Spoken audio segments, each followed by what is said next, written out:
they are going to just push this through. The Nexus Pipeline will supply fracked natural gas through Ohio, up to Michigan, through Lenawee, Monroe and Washtenaw Counties, and also supply Ontario, Canada. What's your biggest fear of this? Explosion. Augusta Township voted against it. Washtenaw County also passed a resolution opposing it. Landowner Kathy Schoen was one of the people who fought it from the beginning 4 years ago. I would gladly pay them not to come on our property. Even if any potential catastrophes are averted, perhaps Kathy has the most to lose. She recorded this personal cell phone video as the crew worked, tearing up her land. Breaks my heart that we couldn't stop it. She grew up on this farm. So did her parents and their parents. It's one of the few centennial farms still owned by the same family. We were paid something, and I can't disclose that.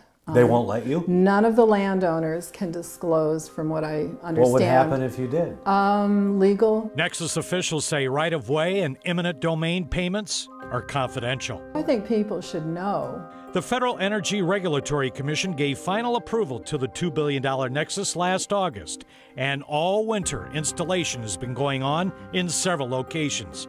A 3-foot diameter pipeline will run an average of 3 feet underground. In Ypsilanti Township, it's already here under the Huron River, right next to Ford Lake. Company officials say 40 feet below the riverbed. It's already here under I-94. Company officials say 50 feet below the freeway. The feds outline in environmental impact documents that a blast zone is 1,100 feet.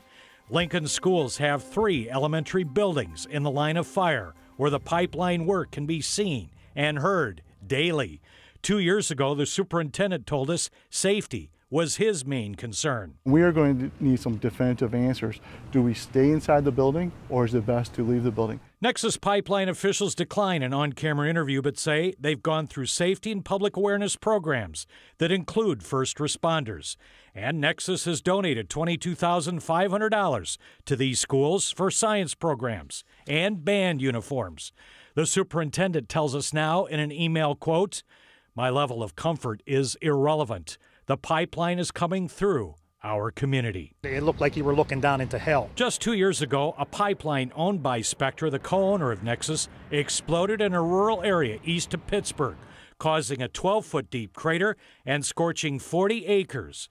One man was seriously burned and lived. All he could see was fire. As he was running, the heat was so intense that it was just burning him as he was running. In 2010, another pipeline exploded, killing 8 and destroying dozens of homes in San Bruno, California.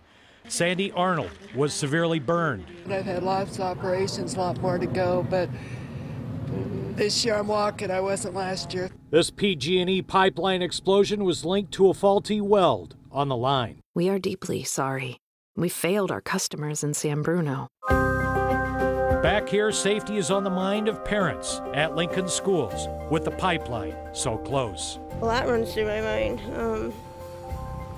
Fear, mostly. It would blow up a whole neighborhood. Kathy says the 46-acre family heirloom will now be sold. The likelihood of something happening would be slim, but it definitely hurts property values. Jim Kurtzner, 7 Action News.